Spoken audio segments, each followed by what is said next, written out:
Automatics in the trunk. Shoot the maggots with the pump. Thought it natty, love the paddock on my arm. He got static, pussy nigga run your charm. Ghostface killers, Wu-Tang, 21 News Gang. Drug dealers in the Mustang, at the top of the food chain. Trapping the cocaine, no game. Shooter with no name. We can play toe games, the whole game. Kicking your dough, man. Yeah.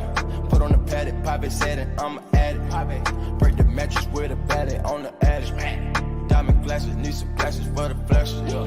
Michael Jackson with the fashion, bitch, I'm dabbing, yeah. I do this shit on purpose, got the bitches slurping, whoa.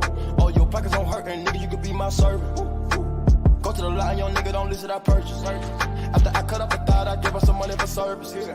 Wherever I go, the whole gang gon' go, yeah. You cannot tame the hoe because she won't fame for sure. You think that you rich cause you got 100 or more.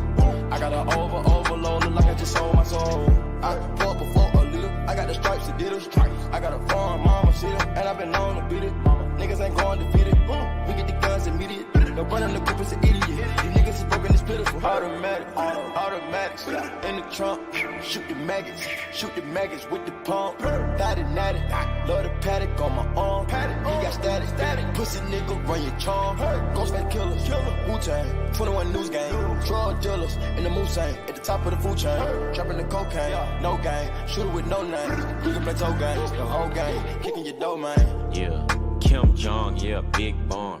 Wonder bread, man, make your bitch lick crumb. Yeah, out of my pocket, flooded, got my wrist numb. Link, grab the hit stick, nigga tryna blitz some. Dope boy, I sell coke, boy. You broke ass rappers food, it's a pole, boy. Everybody the same, all these niggas sound alike. Yeah, Fox 5 gang, turn you to a candlelight. Bitch boy on my mobster, shrimp and my pasta. Jamaican dun da da, hang round the shotters. Mad Max, nigga, yeah, I hang with the killer. Planet of the H, yeah, I hang around gorillas. I got AK, SK, HK, broad day. You a fuck boy, we ain't with the horseplay, bitch. Trump ass nigga, did you do your chores today? Do you wanna take a ride with the coroner today? Automatics in the trunk. Shoot the maggots with the pump. Thought it natty, love the paddock on my arm. He got static, pussy nigga run your charm. Ghostface killers, Wu-Tang, 21 News Gang. Drug dealers in the Mustang, at the top of the food chain. Trapping the cocaine, no game. Shooter with no name. We can play toe games, the whole game. Kicking your dough, man. Drop from the heaven straight in the wild. Trunk in the front, top got a slide. Today, we're going to talk about juiced baseballs in MLB, NFL preseason, and of course, MLB plays on the books. This is Behind the Lines. Dude, the Yankees are unbelievably rad meat, and it's so fun. It's so fun to see them lose, but it's always that much better to see them lose in the drop. What are the Nats going to do? They're calling up Jackson Rutledge? This is the best option we have right now? I thought we already had the Jackson Rutledge experiment last year, Jovan, when he had a 9 ERA. But I don't see it getting any better for the Nats, especially when Davey Martinez is making moves like this, man. Unbelievable. And nobody can tell me that this is just a summer slump. Jovan, it's a disgrace, and it's never going to end. They keep doing the same shit every year and expecting different results. That is the definition of insanity. Fuck this team. They are a joke. I want Cal Raleigh in this spot. I think he's going to be the guy. He has a run square up too. That's way juicier than anybody else in the game. Didn't want to take that. I like that, but I figured I'd stick to the TVs because I think he is going to hit one very hard. Right. Easy. I'm fresh young rapper named Beezy. Soldier boy, tell him make this dish look easy. What's going on, chat? Happy BTL Thursday, episode 526 piece. As always, hold the fry, joined by your two hosts, Krabs and Jovan, presented by Bookit Sports. If you're not tracking your bets on Bookit, if you're not following me on Bookit, you didn't just see that I just locked in the Pirates first 5 plus a half at -145 for a responsible unit to sweat out during this BTL show today. So if you're not following me on Bookit, you're missing out. I didn't even tweet that play out. If you want to get involved, feel free to live bet that puppy, or maybe you can still get it in now. It should be starting any moment. Jovan, how we doing? Happy Thursday. Not the greatest squad ride last night. We kind of got hoed. Not going to lie. Yeah. How we feeling? Up and back, ready to go. We could talk all day about the call that blew that game open, but it is what it is at this point. That was meat. Yeah. The OGs know what the real squad ride was last night. I'm just going to say it. I saw that from chat. All right, Jovan looking at the fucking camera right in the eyes saying, hey, if the Braves team total doesn't hit, I will spin the fucking wheel myself. Okay. It was always the Braves team total. Over. All right. So W play there. You went 3-2 yesterday. You carried your weight. I certainly did not. You can't make it up in the most Krabs fashion ever. Go 5-0 yesterday and 0-5. Or sorry, 5-0 the day before and then 0-5 yesterday. Heinous. Disgusting. Terrible. Some might say, that day is worth the spin itself. And I would probably rebuttal and say, please don't make me fucking spin the wheel. I really don't want to. But you can make the argument. You could. Absolutely terrible day on the books. Terrible. And we did get hoed in the Dodgers game. We'll talk about that here in a moment. We move, we groove. We can't win every day. Let's bounce back and let's lock in and find the winners for some people on a Thursday. All right. Why not us, Jovan? King of the board recap as well. More moose shit plays from me on the no fun week. I guess no fun week means not hitting bets because I'm having my worst king of the board week probably of all time. 1-3. Down 2 units. I got to hit some sort of crazy alternate under today to give myself a chance because Jovan has 2 plays left, and we'll see who ends up winning King of the Board this week. But let me know. Chat, if anybody's been tailing these, look, I'm going to come with a vengeance. I got 2 days to lock in one more play. I'm going to be very picky. Try to lock in some sort of alternate under to give myself a chance here. Okay? Probably the worst week you'll see from me on King of the Board. To be fair to you, there were not, I guess to me too, because I didn't hit mine either, but there were not too many unders on the night slate last night. And no, there were not. Very frankly, should have hit. Shoulda, woulda, coulda, right? It is what it is. We move. Hey, we had some W history here, though. W Goots. Looks like he can gas up his guy here. Jackson Holliday making some history, Jovan. You see this? Youngest player ever to hit 3 home runs in a row. Pretty crazy. It's night and day what he's looked like at the plate since the first time he got called up. Looks like a whole different player. Is it safe to say Jackson Holliday might be pretty fucking solid? And maybe all the chirps from when he first got called up and demoted right away were maybe a little bit premature. Maybe a little bit. We'll see. I'm interested to see if he can keep it up. I know good. Let's get some respect here, all right? It's time to put some respect on his name. I'm waiting for it. I'm waiting for it for years. I know. It's only been 3 games, though, Goots. It's only been 3 games. But still, it's like at some point, and it's probably never going to happen, at least from Trent or Jovan. It's just going to be chirps. There's only one guy I put respect on who wears that black and orange, and it's the guy who had a home run from both sides of the plate last night because he's literally goated. All right, I'm underwater, I guess. And G. Still hitting below the Mendoza line. Yep. Hey, he's only played a couple games. Chat, we'll see what happens. He's looked much sharper since he's gotten called back up. If I was an Orioles fan, I'd be pretty hype right this second. Maybe their offense could carry the way because it's not going to be the pitching.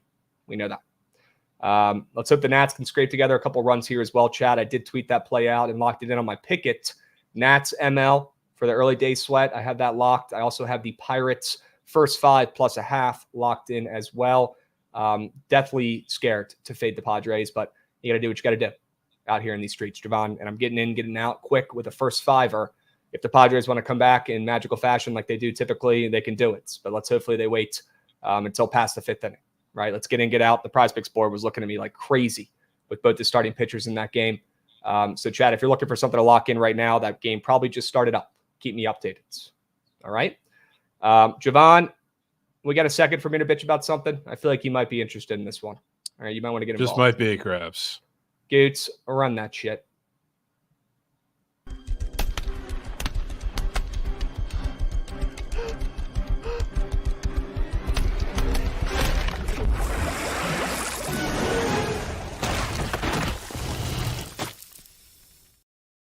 Now, I've watched this clip probably 20 times at this point, probably 10 last night, 10 this morning. I still cannot figure out what the fuck that umpire was looking at, Jovan.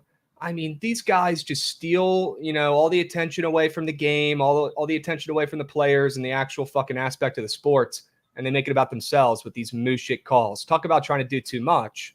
This umpire, who, by the way, is giving some fucking sass to the player after he makes a moose shit call. Look, there's one thing, they're humans.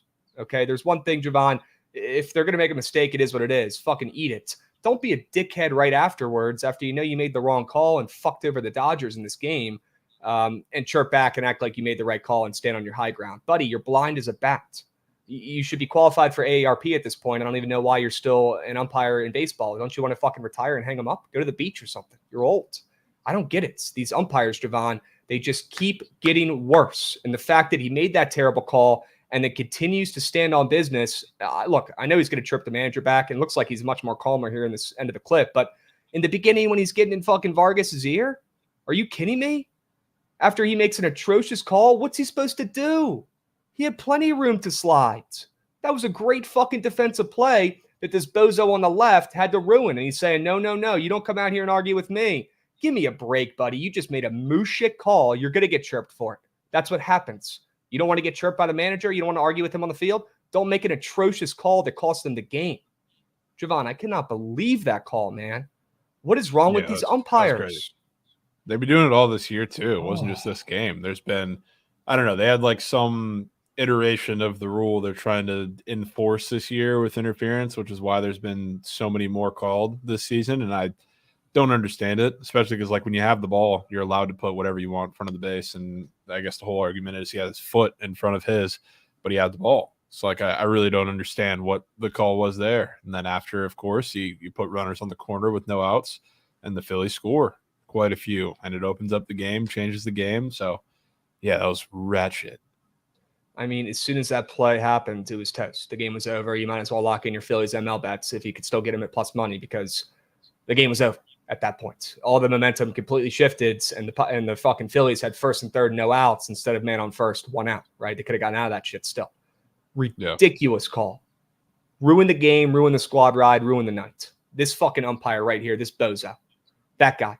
All right, chat, that's the guy you should hate. Not me, not Jovan. All right, hate that old fuck. All right, because he's the one that cost us coins, not the Dodgers. All right. We got a subby coming in from Mook, 827, resubbing for 5 months. Love to see that. We also got that man Cran coming in hot, resubbing as well for 24 months. Whoa, 2 years of whale nukes and donkey cock locks. Let's go, mother lickus. Okay, sure that man Cran. Appreciate the sub bank. All right, thanks for joining. All right, let's keep that energy up. And yeah, DJ Hurts, he might have 100 pitches, after the third inning. Who knows? But hey, effectively wild. It might work. All right, let's hope he can keep some runs off the board in the rest of this game and keep the Nats alive. All right, because their bats will get going. They will. All right, chat. Keep me posted with the Nats on the ML. Keep me posted with the Pirates first 5 plus a half. All right, let's lock in. Let's keep moving and grooving. Jovan, I don't know if you saw this clip from yesterday, but pretty cool. I always think it's pretty cool when the players actually speak out and open their mind and say what's on their mind, instead of trying to gatekeep or, hide things that are going on behind the scenes. At this point, Jovan, we know Tommy Pham doesn't give a shit about anything, right? This guy will say anything. He was wearing an I Love MILF t-shirt that he posted on his own socials a couple years ago as we get a Manny Machado 2-run nuke immediately. Unbelievable. Eesh. Are you fucking kidding me, dudes? Crazy freeze frame, goods. That is fucking terrible, bro. That is a crazy freeze frame. I'll give you that. Well, there goes the Pirates' first 5 plus a half. Great. Anyways, Jovan, we know Tommy Pham will say whatever the fuck he wants. All right, this guy is very vocal, and he had a cool interview the other day talking about the baseballs. I want you guys to take a listen at what Tommy Pham was saying about the baseballs in 2024. I thought the ball in Chicago was deader than on the road. I complained to MLB about that. It, of course, got nowhere. You guys remember that ball that I hit and Kowser robbed me in center field? It was off Kimbrel. It said it was 102 at 29. I was looking up at the scoreboard, when he caught it to see how hard I hit it. I was kind of looking like there's no way I just hit that ball 102. It felt like at least 105 plus. The balls feel really soft this year. There's been reports that the drag is down. There's a reason why the offensive numbers are way down and the pitching numbers are better this year. There's no coincidence. I thought very cool to see and hear, a current player who knows what the fuck is going on way more than we do, sitting on these fucking chairs talking about it. Very cool to hear him talk about the baseballs. And look, maybe he's biased, right? Tommy Pham, although he's having a pretty solid season and just got traded away from the White Sox, sure. Maybe he's being biased. He's a hitter. Maybe he's just blown, but I wouldn't be surprised if he's hitting the nail right on the head here, because baseball has been caught manipulating the baseballs over the last couple of years. I mean, they got caught literally last year doing it up in New York with the Aaron Judge situation.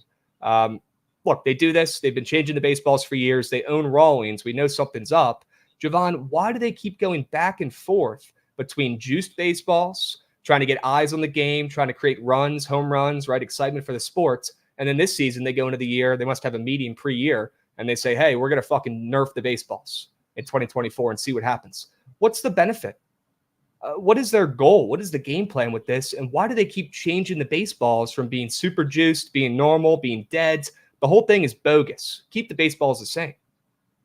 Yeah, and I mean they even came out and said when they first started this a couple years ago, when they get caught too, that their overall like rule changes for the game and messing with the baseballs was so there would be more action, more guys on base, more base hits instead of, I don't know, 2 outcome players, home run and strikeout.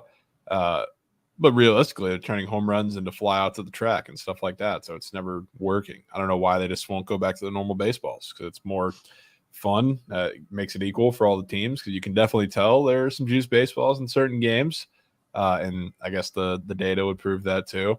I don't know what their approach is here. It's weird. Nats rain delay chat. Yep. A low key better for the bats. Hurts was moose. Yeah. Well, have you seen our bullpen? Okay, because I don't know if it gets better. I'll be completely honest with you. We might be better off hoping Hurts locks in. Wonder what balls they use for the World Series. Yeah, like the whole thing, it's like, when are they using them, right? We know they were using them during Aaron Judge's crazy streak to break the home run records, right? They got caught. There were people doing studies on that shit, collecting the home run balls. Who knows, right? Maybe they're only sending the good baseballs to teams that are not like the White Sox, who are absolutely moose shit. They're not going to waste their time sending the good baseballs there. I don't know what they're doing, but there is some sort of manipulation behind the scenes with these baseballs. Somebody back there is making the call saying, we want good baseballs here. We want these baseballs on TV. We don't care about these games. Something fishy's going on, right? And I don't like it. Yeah, I'll be completely honest with you. Bring back the runs, right? I'm a baseball purist. I'm all for, unders and no-hitters and scoreless games and 1-0 games. I love that shit. Most people don't, right? I get that for the common consumer, but I mean, give me a break, Jovan. Even I want to see home runs. I want to see action, right? I don't want to see, 2-0 games all the time, right? Even I want to see some juice baseballs in action. Bring them back. It's ridiculous. Why? How does this benefit baseball with all these low-scoring games and all the offense down? It doesn't. You cannot make the argument that it does. It's got to be people maybe upset about the purity of the sports. I don't know. Maybe they want to go back to the old ways when they scored, 6 runs a game. It's weird. Something's going on. And I don't like it. Not one bit. All right, Chad, I'm dialed into the Padres and the Pirates game now. Let's hope that Vasquez can give up some runs here and we can get back to a tie ball game. We don't even need to be up after 5 innings, Chad. We just got to be tied. Just wait until Michael A. Taylor comes up, Krabs. Let's just get a couple. Come on, Michael A. Show yourself. Well, I bet a nuke. Oh. You did, or you're recommending it? Maybe recommending it. I might do that too. Okay. Yeah, I think I'm good on that. So I've got enough on the Pirates at this moment. We got IKF at the dish. Let's hope he can do something. Having a pretty solid year when he's not been hurt. All right. Let's lock in, chat. Let's keep moving and grooving here. I don't want to spend all this time talking about Tommy Pham. Before we get to the Sharp Report plays, before we dive in and give you guys some winners, do me a favor real quick. We'll drop the YouTube link in the chat right now. Go to this video, drop a like, bookmark it, drop a comment. Let me know, what pod you want to hear from us next. What football pod you want to hear from us? Is it fantasy football? Is it NFL? Is it another college football? Maybe group of 5 type? What do you guys want to hear from us next? All right, give this college football Power 4 conference preview a listen. Give it a watch if you want on the YouTubes. Let us know what you think, and let us know in the comments on that YouTube video while you drop a like what you want to hear from us next. All right, we got a couple things in the works, a couple things up our sleeves for football season before the year even starts. Excited to get these puppies out for you. Give this pod a listen, chats. This afternoon, you're going to the grocery store. Maybe you're going to get stuff for the weekend. I don't know. Put your fucking earphones in and give it a listen. Let me know what you think. Me and Jovan went through the ACC, SEC, Big 10, Big 12, talking futures, talking win totals, talking bets, sleepers, players, anything you want to hear for about an hour and 10 minutes right here in this pod.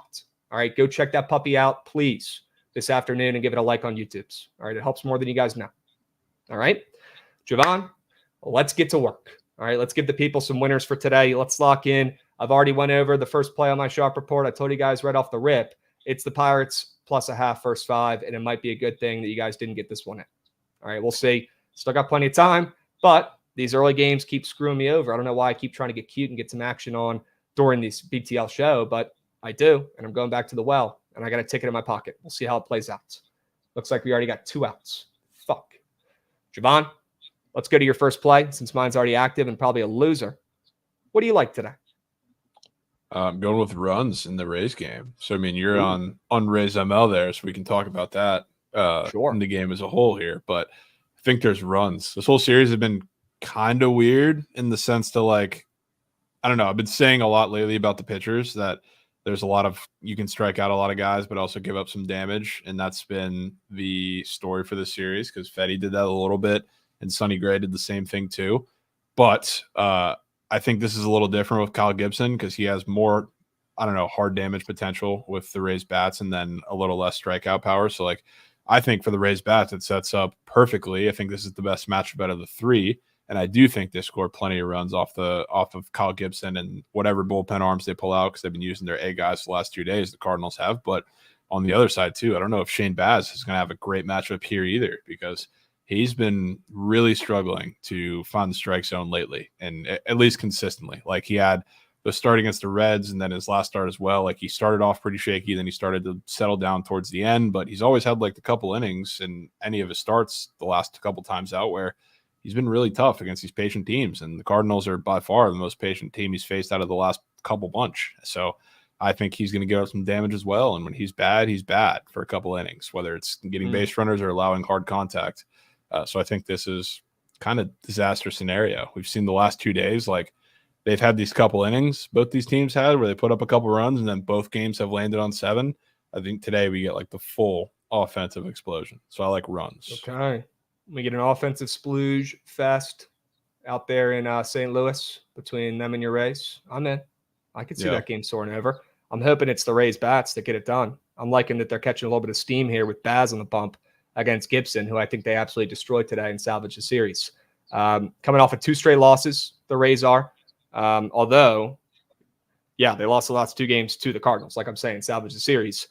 I like Tampa here in this spot on the road, Jovan. I like that they're catching steam. I thought that Baz was getting some serious respect against the veteran Gibson off the rip with them opening up plus 115-ish, plus 110-ish. Now they're down to plus 105, which I love, and the splits look great. Nobody's betting on the Rays today. Nobody believes. I do. And I'll go ahead and back the Rays at plus chicken on the roads. Fade the Cardinals coming off of 2 straight wins in the series, and I'll back the Rays to avoid a sweep and get a big-time win on the roads. Yep. Sure. W's. Surprised the Snakes aren't on your list, Krabs. Achilles, we will get to that game. All right, it's right down there on the bottom sector. But first, I want to hear Jovan's second play. All right, let's get to it. Let's hear what he's got up his sleeves. Very similar play. Okay, good. We can talk about it. What do you like about runs in Arizona tonight, Jovan, between the Phillies and the D-backs? Yeah, so it's like another, I don't know, modified bullpen game for the Phillies. Same thing we saw them pull out in Seattle, where it actually worked pretty well for a while. They had, like, Kobe Allard come out first in that start, and he pitched relatively well for a majority of it. So, like, now going into Arizona, I think it's a lot tougher of a matchup because he's facing a D-backs team who's not only red hot, but red hot against lefties. So I think that leash is going to be quite a bit shorter. And Philly's bullpen has been used, I don't know, quite a bit over the last week or so. So it's not like you have incredibly rusted arms. So I don't want to compare it to Tyler Phillips necessarily, but he had his little run for a couple starts, and then he got what I thought was a disaster matchup in Seattle. Feels like this little bullpen game, especially with Kobe Allard, that the Phillies, ran out, has run its course a little bit, and now they get to face one of the toughest matchups that they've had. So I like the Snakes bats, of course, and then Jordan Montgomery is, I feel like that kind of speaks for itself. Can't say I believe in him too much in this matchup. Phillies have been crushing lefties themselves. It feels like their bats are really starting to heat up on this road trip, and definitely helps confidence boost wise to get yourself a road series win against the Dodgers. So I think they keep rolling, and this is another shootout. Their bats did look good in that last series, that's for sure, and their confidence has to be up. Got to feel good beating the Dodgers on the road as they head to Arizona, another team that's been on fire. All right, don't let the Snakes get hot, Chad. It might be too late. They're now 11 games over 500. They've ripped off 4 straight wins, and I do think they make it 5. I do like them on the ML here, but instead of taking that, I did end up going with the over because I think both pitchers get mucked up, right? Montgomery has been terrible this whole season. He might be toast. It might be time for him to hang up the cleats. It's really tough to watch Jordan Montgomery at this point of time. I don't know if it's going to be getting any better. I don't know if he's going to have a Blake Snell type change.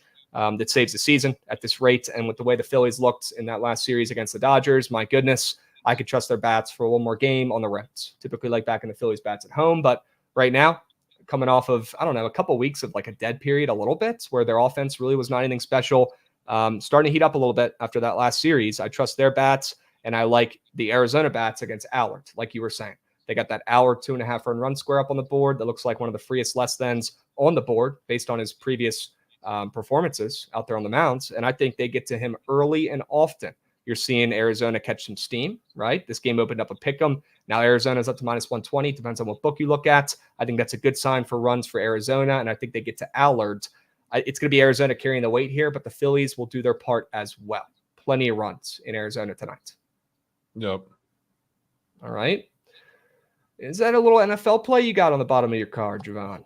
Little preseason action. I mean, if you want to guess or want to figure out how much I like the baseball board today, the fact that the lines are on the card should probably tell you enough. But it's half just a tonsils bet, but also this is going to be a weird game. I know the weather's involved pretty much in the entire Northeast today, so this game seems to be a little affected, and your guy Hendon Hooker might get an entire half. I guess the worry coming into this game, or what you've been seeing on Twitter, the Giants have been torching the Lions secondary for their whole little joint practices. But the fact that the weather is going to be such a big part of it, and the fact that you're probably going to see a good bit of Tommy DeVito, who sits in the pocket for years and is probably going to have to rely on the run game a little more in this game, I just want to take a shot at the Lions. So I know we're going to be hopping on sweating, I think, this game and the Patriots game. Yep. So I wanted some play involved. So I had to take a stab at the Lions. Lions +3.5. I'm looking at this fucking Padres and Pirates game right now, and I'm seeing they're showing O'Neal Cruz is kind of hurt, which is not ideal. And would you look at that? Another double for the Padres to lead off the inning. What the fuck is going on? Unbelievable. How are they putting, and it was a single, by the way, they held him to a single, but they had an Ortiz 2.5 earned run square up on the board, Jovan, after he's been getting destroyed. I guess that was just a free more then. You lock in, you don't have to actually turn your fucking brain on. It's just that easy. Yeah. I don't get it. Sure. I don't get it. We got some subbies coming in. We got Eris coming in, giving out 5 subbies. W. Eris. All right, you're a fucking goat. We appreciate you. We got Mercari coming in, resubbing as well. W's for 12 months, 1 year. Love that. All right. Would you do first half to avoid a DQ from the weather? Plot is asking. Probably not. I mean, yeah, probably not. But I mean, after what happened in the first game in the Hall of Fame game, I don't blame you for asking it, right? Yeah. I wouldn't worry about that. I mean, how often do you see games actually getting canceled? I don't know. And is that a nuke from the Padres? Hold on a second here. Yep, it is. That would be no Krabs. That would be probably the furthest hit ball I've ever seen hit, literally at the playground behind the stadium in Pittsburgh. Ish. That went out of the park. Peralta just hit a ball out of the park against Ortiz. Right. Probably the furthest hit home run I've ever seen in my life. We might have to get eyes on that. Holy shit. I mean, I'm watching it again. I can't even focus. That was absolutely destroyed. You know who might be worse? Charlie Morton. Yeah, he is. It was always the fucking Brewers, Jovan. God. 6 runs already is crazy. Unbelievable, dudes. Unbelievable. Yeah, Charlie Morton sucks. He's got to hang him up. The Braves suck. The Braves might suck. I mean, maybe we should lock in a little future on them to miss the playoffs at this rate. +400s. Oh, I mean, Jovan, that ball, I'm not even talking fucking about with you, dude. Like, that ball legitimately went out of the stadium. Gone. Out of here. Jesus Christ. Anyways, let's reel it back in here, Jovan. We've went over the straight bets for today. Let's go over some PrizePicks squares. Sure. Let's look at some PrizePicks squares. Let's talk about them. We can pull mine up here first. We'll take a peep. Chad, I got a couple squares I like today. You're probably going to hate them. All right. Look, you're going to see this square at the top and you're going to say, okay, Krabs, you're just, anti-American. Krabs, you fucking hate fun. You just want to fade this square to be different. No, that is a little bit of a part of it. They want to be different parts. I love America and I'm rooting for the U.S. to win this game, obviously. But it's not just about being difficult, being contrarian, being the worst. Okay. This is different. Jovan, Steph Curry has stunk it up this entire fucking Olympics. And they're putting a LeBron James, the greatest player of all time, Steph Curry combo, two of the GOATs, and their points are discounted on PrizePicks as well. So you can take, if you guys don't believe me, if you think this is the stupidest square of all time, if you think I'm a bozo, you think I'm a loser, go ahead and lock in the more than, because it's boosted on PrizePicks. Okay, you could take the discounted price. I think it's at like 20 or some shit like that. Just lock it in. All right, don't speak with your words. Go ahead and just lock it in on PrizePicks. All right, see how it goes. I'm telling you right now, as much as I hate to say it, LeBron and Curry, they ain't combining for 27 points, Jovan. They might not even get 20. Looking at that boost they got up on PrizePicks. Curry has been struggling. He's not been a centerfold of this offense, which is crazy because his coach is literally the fucking coach from the Warriors. And LeBron, I mean, look, he'll probably go out there and do his thing, but they are laying serious points to what? Serbia, I believe they're playing, and Jokic, and their team is absolutely atrocious. They're laying 16.5. You think the U.S. is going to let all the gas out of the tank in the semifinals here? When have they showed any efforts this entire fucking tournament? Zero. You haven't seen them put their foot on the gas once. You think they're going to randomly do it against Serbia when they're laying 16.5 and they're up 25 in this game in the third quarter, halfway through? Come on. They're not putting their foot on the gas. They're about to crush this team, rest the starters, and you're not going to see LeBron and Curry get anywhere close to this number because they're not even going to play. They're going to keep them safe, healthy, and fresh for the championship in a game that actually matters and might be a little bit more difficult, whether it's Germany or I forget who the other team is, but Germany or whoever is playing right now, France, the home team, will be a much more difficult matchup. And I'm sure they're going to want LeBron and Curry much more rested up for that championship game, not a meaningless semis game against Jokic and co. when they're getting 16.5 points. Give me a break. Come on. Chat, this has nothing to do with the USA. I'm rooting for the USA. I want them to win this fucking game, but I also like making money. And I'm a smart enough person to understand when I log into the PrizePicks app and I see this combo of two of the greatest basketball players of all time boosted, and you can get a better number on it. I'm smart enough to know that I'm going to take the less than on the normal line, and I'm going to meet you guys at the cash counter, those who believe. All right, it's really that simple. Yeah, I won't disagree because that discount is probably not hitting. I think a game's going to be close, though. I will say that. All right. Well, I don't like that if it's close, to be honest with you, but we'll see. Chat's saying this is setting up for a perfect steamed crabs tomorrow. It definitely is. It's a win-win, to be completely frank with you. Yeah, guys, rooting for the U.S. Hope they fucking win this game. I hope they win by 100, and I hope they win every single gold medal. Has nothing to do with that. Okay, I don't want to hear any bullshit. Has everything to do with this square being ridiculous that it even exists in the first place, and it's promoted, discounted, and I don't even think these guys are going to play much today, personally. We'll see how it goes. All right? Jovan, let's go to one of your squares. Let's talk about it. Brandon Lau, running it back. Why not? We're running it back. 3 days in a row, he's given us something green, whether it was Dinger Tuesday or a fantasy score yesterday. So I'm taking it again today, partially for the same reasons. But pretty much all three of the pitchers, like I said, for the Cardinals are relatively the same. And this is the best matchup he gets out of the three. The one, I guess, plus is that he doesn't have to deal with like a sinker slider guy because Kyle Gibson's not really that. That's funny. But now he gets to deal with a guy that gives up a shit ton more hard contact than either of those guys in Sonny Gray and Fetty, and it's especially to lefties. So the splits are much better in his favor with this one. The pitch mix is a little different, but I think it even works better. And again, I think there's going to be runs in this game, so I think he's going to have to be involved because he is far and away the best matchup in the entire Rays lineup. So just like yesterday, just like the day before, we're going to him. When he's hot, and I'm staying with it, even though he didn't do all of much yesterday. But he got our fantasy score. I think he's definitely on home run watch, just like game one. So I like Brandon Lau again. Would love to see it. All right, let's hope he helps me cash my Rays ML bets and helps you cash your over as well. All right. Why don't we just cut the shit and go right to that Xavier Edwards square? We'll circle back. We'll snake draft here. What do you like about Xavier today?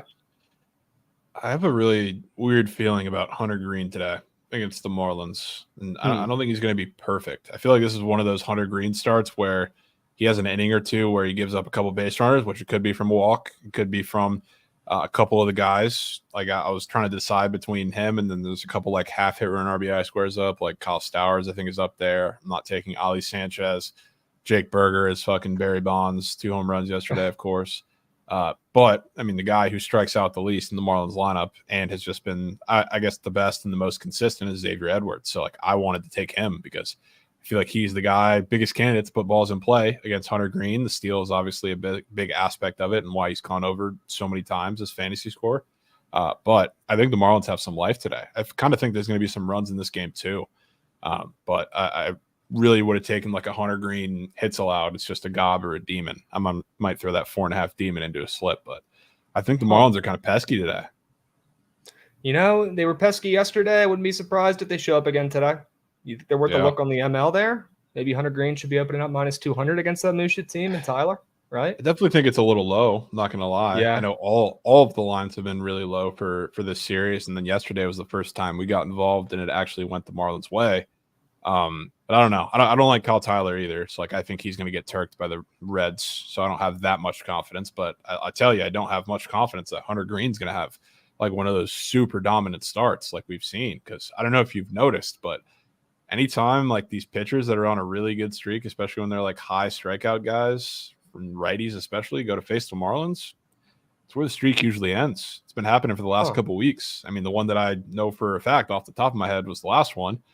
Taj Bradley was on a Cy Young run before he went and faced the Marlins last start he made before yesterday in the Trop and kind of folded. So like I don't know if he's going to fall off as hard as Taj Bradley did in that start and in the terms of Hunter Green, but I don't think he's going to be Cy Young today either. Yeah, I could be convinced on that ML. It's serious plus shaky though, but I don't fear it. I embrace it. Okay. Yeah. I think this could be, I mean, the total is 7.5. I think you might. I think Kyle Tyler does get destroyed by the Reds, but I feel like if the Marlins are the slightest bit sneaky in this game, that game's probably going over. Yeah, I agree. I could see some runs there. The juice is loose on the over as well. We're going to see some 8s popping up soon. Okay, maybe some runs. Chat, do not forget to lock in your Sharp Report 4-piece. Okay, if you have not already, I'm locking it in right now as we speak. Mr. Xavier Edwards, he's the cycle man, right? He's the guy who hit for the cycle for the Marlins the other day? Sure. He is. Sure. Okay. All right. Well, Brandon Lau has treated us well the last couple of days. I don't know why. I can't see why we don't trust him. Let me tell you guys why I'm fading Allert as we got 2 guys on in the bottom of the second for the Pirates. I don't know why they're giving me any sort of hope, but they are. Let's lock in there. Let me go over this Allard square. Already kind of touched on it a little bit, but the fact that it's even up in the first place, it looks pretty fucking weird to me. If you look at that chart, the guy's been nails. And I know he's not stretched out much. I'm not saying he's going to be, pitching 100 pitches today, but love the over in this game. Probably one of the favorite plays, if not my favorite play of the day. Love runs. I think they come from Arizona early in this contest. I love seeing them catching steam. I've noticed something with baseball. When you see some teams catch some steam on game days, I don't know what it is, but typically I see that team score the first run, whether it's an underdog on the road, catching more steam, still closing a dog, but just shorter. Maybe they, score the first run. Or if it's a home team as well, like Arizona in the spots, I think they score first. I think they score early. They score often.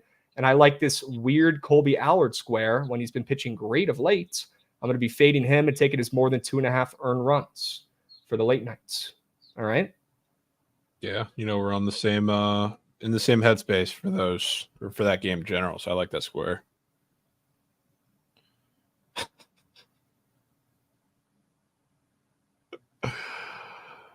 He's been getting cooked all day. All I've seen on my feed this morning is Emmanuel Forbes getting burned by the Jets and their receivers. I mean, hang them up, buddy. This was a big day for you. You had to go out there, prove yourself. He did have an interception. I want that on record. He did have a pick, but I've seen 3 or 4 different clips from different plays of him getting absolutely torched for a touchdown against the Jets today. Not good. I think practice is only like halfway over. While we're talking about Commander's corners getting burnt, did you see the Jamar Chase comments about what he of course. Of course. He was on with, I'm forgetting his name, but streamer, Madden streamer, college football streamer, who's a DC Heads and a Commanders fan. And he somehow, he was matched up against him in a game, and I think he beat the crap out of him and was talking some shit after, saying when the Bengals come to town, they're going to hold him to less than 25 yards, I believe. And he goes, yeah, hey, buddy, I'll come on your stream after that game, and I'll be talking the shit after I drop 100 piece, right? Unbelievable clip. And that guy might have just riled up Jamar Chase for no reason, to be completely frank. I mean, his yards in that game against the Commanders is probably the biggest dunk of the year. I mean, yeah, who the fuck is going to cover him? Who was going to cover him? Sansrill, the rookie from Michigan, who's supposed to be good, but he's tiny? Maybe. Yeah. Oh. Hey, yo, Krabs, I saw Ron Rivera yesterday. God, he's everywhere, bro. Wow. Everywhere. I might be with you in cheering on my team with an atrocious secondary. The Bucs secondary might be as bad as the Commanders. Been looking. I mean, the depth chart kind of speaks for itself. It's atrocious, but they have been getting destroyed by everybody in camp, not just Evans and Godwin, but they have been getting destroyed by every unit. It's crazy. So I might sympathize with you for a little bit. Commanders Bucs over week 1 might be a whale. Yeah. I want to see what that line is doing because we're going to have to be at that game. First off, no questions asked. We're going to have to make a trip. Be at that game. Yep. I'm seeing the Commanders sitting at +3.5. Still, that line has not moved much, and the total has not moved at all either. Still at 41.5 is what I'm seeing. Okay. Chad, what are we thinking? Commanders or Bucs week 1? Is it going to be the Jade Daniels breakout party? He shows everybody he's him week 1 right off the rip? Or is it going to be Baker Mayfield season? And are the Bucs going to hand my Commanders a fat L to start out the year and silence all the hype? That's going to be a great somebody's putting game. up 30 points in that game. That's going to be a great fucking game. Yeah, I'm with you. I mean, I don't know as much. I'm not as tapped into the Bucs defense right this second. But I'll tell you what, the Commanders defense probably going to take a little bit to get going. New coach, new schemes, new regime. I do trust them, and I like the guys they brought in, but it might take them a month or so to get going. And then, I mean, their offense, I think, is going to be very, very impressive, and they're going to overperform right off the rip. This also happens every single time they play a quarterback in their debuts or early in the season. They got torched by Daniel Jones in that game. Crazy loss. When they had like the Jameis Mariota game where it was number 1 pick versus number 2 pick. That game was like 41-14. That was one of the worst Bucs games I've ever been to. So Jaden Daniels probably going to have the game of his life. Matt, I could agree with you here. That line might look a hair short, maybe a pube short, considering the Bucs and Baker Mayfield just went to the playoffs and we were the second worst team in football last year. I could make that argument as well. Yeah. I could agree with you there, right? That line does probably look a hair short. If you put it at 4.5, I probably wouldn't say shit. So maybe it's only a point. Maybe it's nothing crazy, but it is week 1. The lines are tighter. The lines are closer. The books don't know as much, right? You got to keep that in mind. You're not going to see as many fat spreads early on. The fat spreads come around, mid-season, right? When you start seeing like the Cowboys playing the worst team in the league and they're laying 15.5, and you see those graphics, fattest spread in football, and they don't cover because they're the Cowboys and they suck, right? God, that game is getting me juiced up. Absolutely juiced up. Commanders Bucs in Tampa week 1. That's a big game. That might be the game of the week. Low key. How is that game not prime time? People are calling it. Should be Monday Night Football. Kids, I've already seen that one, brother. Go ahead and get that one off the screen. Already seen that one. I mean, literally, Mima could be out there, Kane and all, and probably having some better coverage. It doesn't make a lick of sense. People were paid really good money, Jovan, to draft him. People are paid to analyze these players at the draft, and they chose Emmanuel Forbes, and those guys were paid handsomely to make that call. Can you believe it? It's hard for me to believe at points, but that's truth. God. Yeah. Literally the I want Iguodala meme is what they did when they drafted Forbes over Gonzalez. Unbelievable. All right, let's reel it back in here. Jovan, you went over your PrizePicks squares, both of them? Yeah. I believe. Yes, W's. And I locked in that 4-man as well. All right, chat. So if you want to get involved, the BTL Sharps Reports 4-man that I pretty much just tail every day at this point. We got LeBron James and Curry, less than 26.5 points combo. Make sure you don't take the less than on the boosted square. All right. You can't. I don't Xavier know Edwards. that anyway. It might not even let you. Yep. Xavier Edwards, more than 7.5 fantasy score. We got Brandon Lau, more than 7 fantasy score. And Kobe Allert, more than 2.5 earned runs allowed for the Phillies tonight when they get mucked up by the Snakes. Don't let them get hot. It might be too late. All right. I think he's going to be the one to save the city of DC. Yeah, if I have to talk to one more person and they say that Jaden Daniels is the savior of the city, I might have to just move on and expect the worst at this point because people are acting like this guy is going to be Tom Brady week 1. I'm a little bit worried. I'm a little bit worried. It's going to be Lamar week 1. Yeah. Yeah. I hope so with the legs. Running back. All right. Running back. Looks like Jake is dialed in the lab. College football season squares have dropped. He's happy about it. Let's talk about it. We got some squares up here, some goats. What kind of cats we working with here, Gootsy? What do we got up so far? We got passing yards, probably rushing yards, receiving yards. Yep, they're just starting to put these puppies up there on the boards. Keeping it simple, keeping it healthy. Any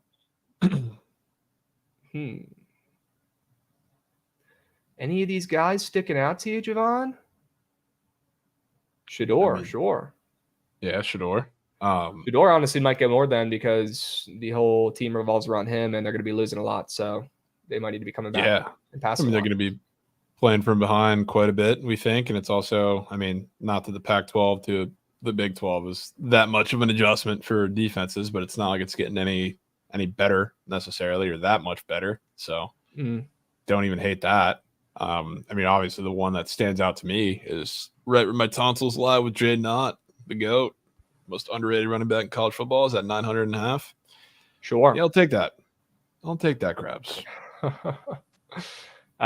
Chat, you guys want us to craft up a BTL college football go whale like we did last year on stream at some point? Not today, but a little closer to the season when they put up a couple more categories. I could be more than convinced, more than down. Okay. Maybe a little Fafita and McMillan stack. Noah Fafita passing yards and McMillan more than 900 receiving yards, I believe is what he's at towards the top. Essentially. Crazy.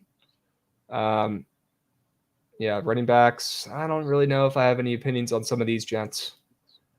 Let's look towards the top here. Gavin Sawchuk could be. Oh, look. You got your guy Ott down there. Yeah, Darius Taylor's a solid back as well. God, it's crazy. Ohio State's got both of those guys, man. Judkins and Henderson this year. Insane, dude. Insane. That's nuts. Literally insane. That Omarion Hampton kid is a freak for NC State. Look, I know that square kind of correlates with their successes, right? Because you can't just take him if you think he's a beast. You got to kind of look at North Carolina's schedule and see how we think they're going to do. Because they got to be winning some games to get this kid to rock, at least rushing wise. But he's the best player on that team. And he's one of the best running backs in college football. I'd say he's at least top 5, and that's being pretty conservative. Omarion Hampton, if you guys don't know this kid, you will after this season. He is a stud. And any times they're matched up against a shitty rush defense in the ACC, I'll tell you what, I will be backing that kid on PrizePicks. That's for sure. So that's a square that sticks out to me. I feel like he could get a rack on the ground if we like NC's schedule and if we think they're not going to be atrocious this year and only passing. I know Rav likes the Rutgers running back as well down there, bottom right sector at 1,000 yards. For that square to be taken, you probably got to believe in Rutgers as well. And I don't know if I'm really at that point. Jovan, thoughts on the running backs before we move? Outside of Jaden Ott, I would say a couple that stand out to me a little bit. I'd say RJ Harvey stands out to me, even though that's a little more crowded of a running back room, but now not that they didn't have the threat of a running quarterback before with Reese Plumlee. It's definitely a little different now with KJ Jefferson. So it's going to be a little more, read option RPO game, which I think helps him even that much more. So I would not mind RJ Harvey. And then Gavin Sawchuk, I wouldn't mind either because I'm a little bigger on, Jackson Arnold than a lot of people are. But at the end of the day, they're going to have to establish that run game early, especially against some of the better comp, and I think that's going to work. So I'm a big OU believer. I think Sawchuk could be a pretty solid look too. We like them this season as well. Maybe they'll be running the ball a little bit more than people expect. We were talking about Oklahoma plenty on the college football pod we just released this morning. So if you guys joined late, if you missed it, do me a favor, guys. If you're a BTL stan, if you just like learning about college football and the sport and like hitting bets and like having fun and getting richer, go listen to the fucking podcast. All right, give this a listen this weekend. Give this a listen this afternoon. Give it a listen right after the Surge stream. I don't give a shit. Just give it a listen. Let me know what you guys think. All right, we talked about all 4 power conferences for over an hour. Okay, so lock the fuck in. Let me know what you guys think. We talk plenty about Oklahoma and Boomer Sooner. So curious on your guys' thoughts on what we were talking about there. OU has a lot of running back depth. Jesus, all day Allen is saying. Comments, thoughts, concerns there with the Oklahoma running back square? I mean, they have depth, but there's only one guy that's the very clear number one. And that would be Sawchuk. Look at this update from Chris coming in hot from the YouTube gang. YouTubes, good to see you guys are back up and moving. Okay, after a couple days off. Nat's starting back up in 15. Good. I could put that one on for the end of ETL since his fucking Pirates bet is absolutely caked. Cannot believe I'm betting on this fraudulent team against the fucking Padres, who I think are winning the World Series. What am I doing, dudes? What am I doing? Are the Royals cheating at home? Thomas is asking from the Twitter. Hey, my man, first off, come over to the Twitch page at Bookit Sports. It takes 3 seconds. Drop a follow. It's 3. Stick around. Stay a while. Number 2, yes. Jovan, thoughts? You've been seeing some more stuff on the Royals cheating scandal? Yeah, I mean, I've been saying it for a while. It's like the home-away splits are just so drastic to where it's not a coincidence. And yeah, like today, there's been a bunch of posts in the feed about Bobby Witt's like home and away splits, which are like the most ridiculous thing I think I've ever seen, especially being that a lot of MLB players say it's pretty tough to hit in Kansas City. So it's been just the obvious or the opposite. So it's pretty obvious that there's something going on there. Yeah, I mean, the splits are drastic. That's for sure. I don't know. Maybe the guy's just comfortable at home. Maybe like sleeping in his own beds. I don't know. Yeah, it's crazy. Very rarely do you see stats that are this skewed, though, home and away. And yes, the Pirates are dead, chat. Time to move on. Something else from the chat as well. Chiete, should we be on the Twitch or YouTube? Personal preference, Chiete, I don't give a hoot. But I will say, don't just linger around on the fucking Twitter page. At least hop on to one of the streaming platforms like YouTube or Twitch. And if you want to get involved with the squad rides, you got to be in the Twitch, right? So at least towards the end of the show, make your way over to the Twitch page. But if you want to watch on YouTube for the beginning, by all means, feel free, especially after TMA. We know Mikey loves his YouTube squats, although there was no TMA today that you can go back and rewatch. Remember, guys, you can always rewatch the shows on the YouTubes, okay? I tweeted this yesterday at BTL. Jovan said he likes +1.5 because of late game heroics from the A's. By the way, they won 3-2. And then he said if Jake Berger bats in the first inning, it might just be the Yerfie while Berger went on and hit a nuke in the first inning. With all that being said, you have to tap into BTL. They know ball. W's are Jack. Yes. Thank you. Happy somebody pointed it out. People forget Jovan literally called a Jake Berger first inning home run yesterday. That is absurd. Okay, that happens. That was funny. That literally happens. That's unbelievable. Okay, this guy has not gotten laid in years, bro. When do you think last time this guy's touched a woman was? Decade? One of those constant names I see bitching in chat, dude. It's got to be a decade, bro. If you're that pissed off and angry at the world, your life must suck, man. My life's way better. I'm never that mad. Jesus. All right. Let's lock back in here, Jovan. Let's go to the college football season squares. I'm not finished with those yet. I'm not done with you yet. I want to look at the QBs. Let's take a peep at the QBs. Don't tell Joshy or Nick, but they got some Mizzou squares up there too. Jovan, thoughts on Dylan Gabriel having the highest passing yards this season? I'm sure that's a good look, right? The Heisman favorite taking his more than on the passing yards. Yeah, I mean, I love Dylan Gabriel. It's just I cannot get on the train with every single person alive taking him as Heisman in every single way this year. I think I'm a little off of them being that perfect. So I will not get involved with that this year. Okay. You could also make the argument that if Oregon's going to be undefeated, the best team in college football, that maybe Dylan Gabriel doesn't need to pass, for 3,400 yards. And maybe the fact that that square is that high could be because they're going to be in some high-scoring close games that people aren't expecting.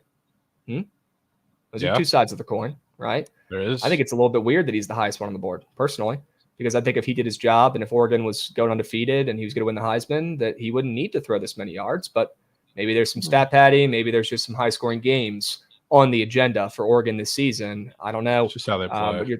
I mean, that's typically what they like to do. High-scoring games, rely on their offense, not defense. It's Oregon, right? Who else? Obviously, Shador at 3,000. Not going to be fading that because I think they're going to be losing a lot of games and having a lot of garbage time. But some other GOATs are up here as well. Your guy Cam Ward, who you talked about a lot on the pod, Jovan. is up here as well in a fresh Miami jersey. They got Riley Leonard, Goots' guy too. They got some goats up here. Yeah. I don't want you to spoil the Cam Ward Miami angle. Maybe we talk a little bit about Riley Leonard and that Notre Dame square. That's low. I mean, that's low. And maybe it's because they're going to run a lot, right? Maybe he's going to be running a ton, but it's low.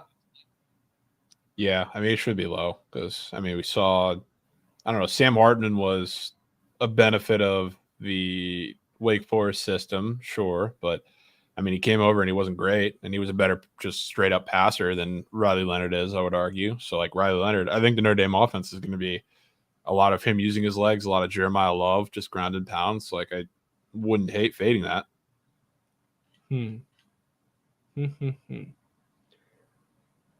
I think I'm with you. I think I'm in.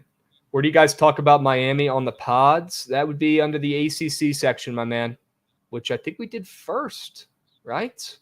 So that should be within the first 30-ish minutes. We talk about Miami in there. All right. The pods have descriptions. All right. If you go on Spotify, Apple Music, whatever, they got descriptions with some timestamps. W. Goots for recording those during the pods. Absolute GOAT, MVP. And yes, SBR, that is Noah Fafita that you're looking at towards the bottom sector. Let's take a peep at his square. Very curious to see what he's at. We got a sub bank coming in from the Gummy One. Can we smack a squad ride today? Yes, the Gummy One. As a matter of fact, we can. All right. We appreciate the subbies, appreciate the support. Let's lock in and take a peep at my guy, Noah Fafita. 2,900 yards. Curious how many he ended up with last year. I'm going to take a peep right now. Jovan, you talked about Arizona having a pretty tough schedule this year. You want to maybe talk about that a little bit and why that could maybe impact the Fafita square and his passing yards? Yeah, I mean, it could help him in a way because it could help and hurt. It can help and hurt because, like, a lot of their tougher games, I will say, like, I wouldn't be very excited about backing Noah Fafita because two of the tough games that we were talking about, their first two Big 12 games at Kansas State and at Utah. So, I mean, that right offhand puts you at pretty defenses, bro. Two tough defenses that you're getting on the road. So, like, that doesn't excite me necessarily. But, I mean, the rest of their schedule, they're not facing really two tough defenses. But I don't know. I don't think Noah Fafita and Arizona are going to be as good as everybody's expecting them to year one of the Big 12, and part of it's because of the schedule. So, like, I can't say I'm too in on the square, but at the same time, if they're losing a little more than usual, then it's a passing yard square, so it doesn't work too hard against that. That's what I'm saying. It's a win-win. Yeah. I mean, look, it's brutal they open up with those two matchups. It's not ideal, but they'll probably be losing those games, right? They'll probably be losing those games, and they're going to have to come back in the second half, and they're going to have to be passing, and they're going to have to be using their best weapon, McMillan. I feel like it could play both ways. I don't know. It can. The thing is, like, you need him to absolutely go off in the next couple games after those two. Which, I mean, they start off with two absolute softball non-con games, two of the worst, or one of the worst teams in FBS, and then a FCS team. So he needs serious garbage time yards in that. And then they play Texas Tech, BYU, Colorado. Those are three of the worst defenses in the Big 12. One of the tougher games, though, is at BYU, but they're not that good. So he needs to go off in those games before they start clamping down more in the games after that, too. Yep. Looking at his stats from last year, I mean, he didn't start the first couple of games, remember? But once he did, I mean, he was an absolute freak, and he finished the season extremely strong. He had 350 yards against Oklahoma in that bowl game. He had 527 yards on the road at Arizona State in the last regular season game. He finished the year extremely strong.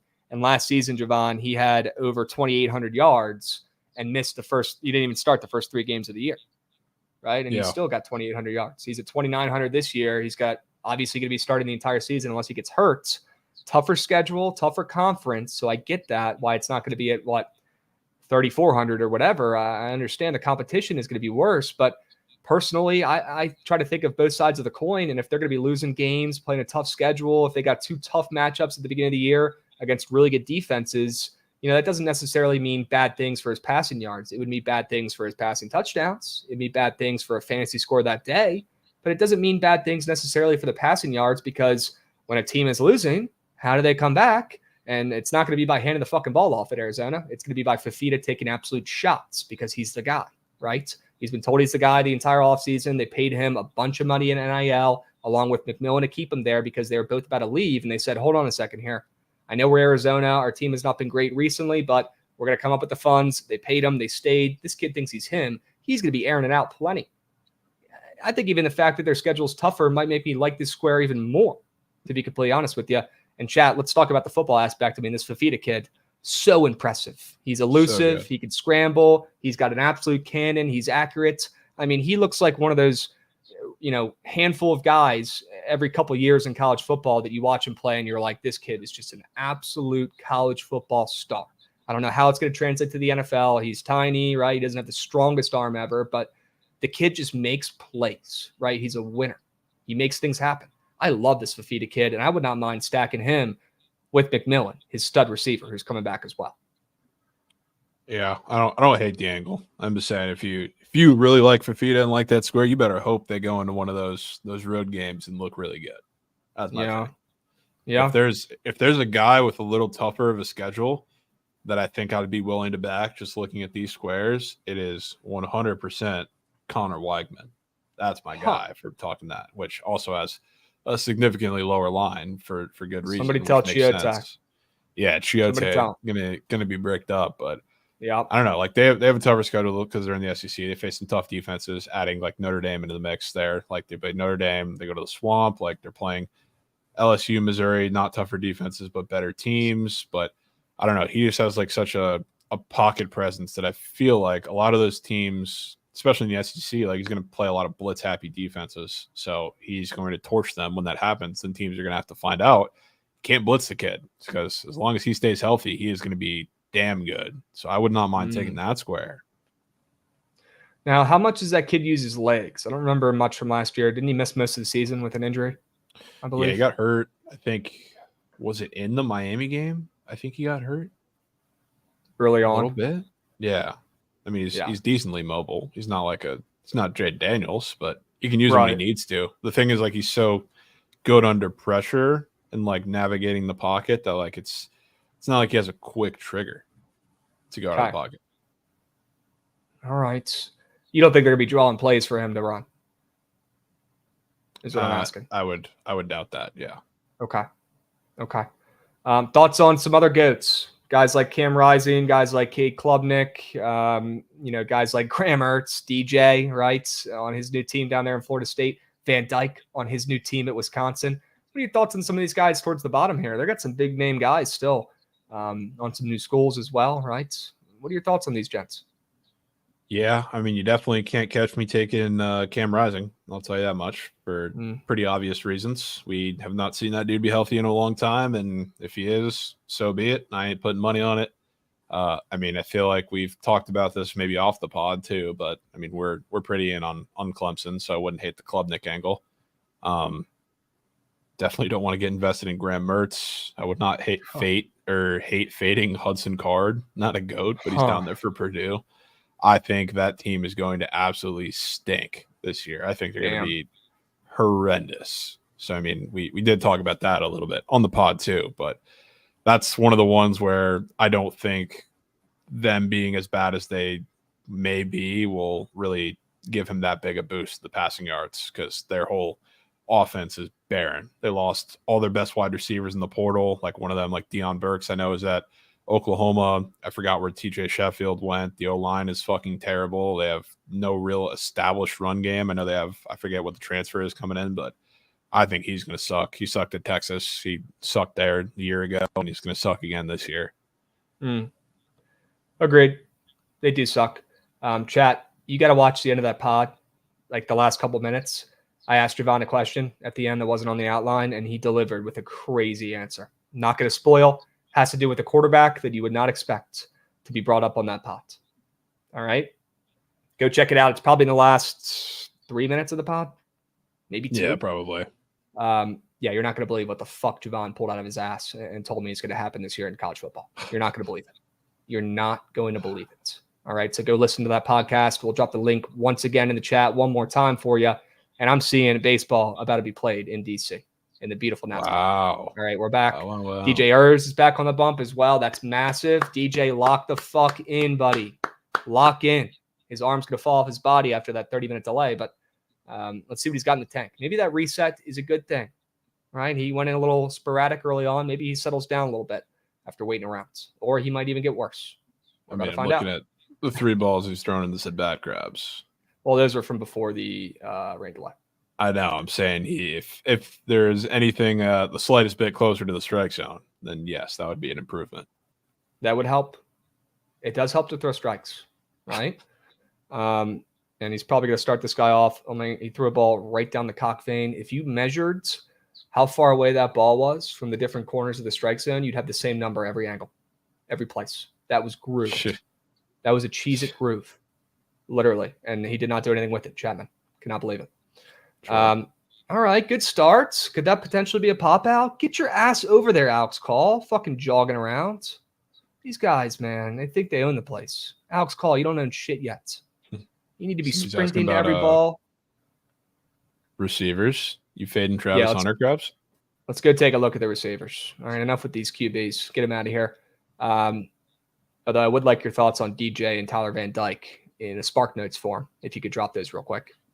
I haven't dove too much into it, but Tyler Van Dyke at Wisconsin kind of intrigues me. I know we went through the same song and dance last year where people got excited about a quarterback coming in and they shit the bed just like every other Wisconsin quarterback really since Russ has done. But kind of intrigued. I think they're going to be better. He's going to be better than people think. So I might have to look into that one a little more. DJ is DJ. I think I'm cool on that. But would love backing that narrative of Van Dyke who gets pushed out of Miami. Doesn't work. He was a highly touted prospect. I even think he was a 5-star prospect.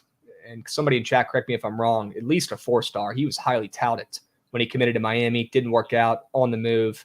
They blow that fucking program up, and he ends up at Wisconsin, which is another really good established program. I would not be surprised if in a new regime, new school, new spots, new change of scenery, right? If he ends up doing pretty well in this little reset. Van Dyke, I mean, you watch that kid's highlights coming out of high school, and he looked like Drake May. He looked like one of the best fucking, prospects playing quarterback at any age, just in the sports, right? Who's to say he gets a little reset on this new team? He can't carry that team and go over his more than 24.5 passing yards, a team who we might not think is going to the college football playoffs, a team that we might think has to be airing it out late in games to come back or keep themselves alive, right? It's not like Wisconsin's going undefeated this year. That's for sure. Yeah. Wow, Austin Riley gag, chat saying. Chris Is this Paul true? home run? You guys are going absolutely bonkers for Braves runs right now. Holy smokes. These beers are saying Drake May. Okay. All right, let's move. Let's groove. Jovan, receivers. I want to look at them. Sure. Let's take a peek. Travis Hunter, am I fading him? No. Although that's a ridiculously low square from what I was expecting, to be completely honest with you. You tell me he's only at 700? I know he missed a ton of games last year, but come on now. Yeah. I thought he's the greatest player ever. Plays both sides of the ball, number 1 overall pick, best player in the league. I'm confused. 700. Luther Burden's at 950. Travis Hunter, the best player on earth, 700. What's going on here? I don't know, but I will not be fading that square. Okay, Chad. So Ligma, I don't want to hear it, but I'm not recommending taking it. That's for sure. No fucking chance. I get with the guy Tetrara McMillan from Arizona. And somebody please help me pronounce his first name. I do need the help. I would go with McMillan at Arizona, man. That'd be my receiver. I believe in this kid. He's an NFL receiver. I've had pretty good success eyeing some of these good receivers in years past around the league. Guys like Cowling from the same team last year at Arizona. I was telling you guys before the season, watch this kid. He's an NFL receiver. Would you look at that? Now he's in the league. This guy McMillan might be better. This kid's a fucking stud.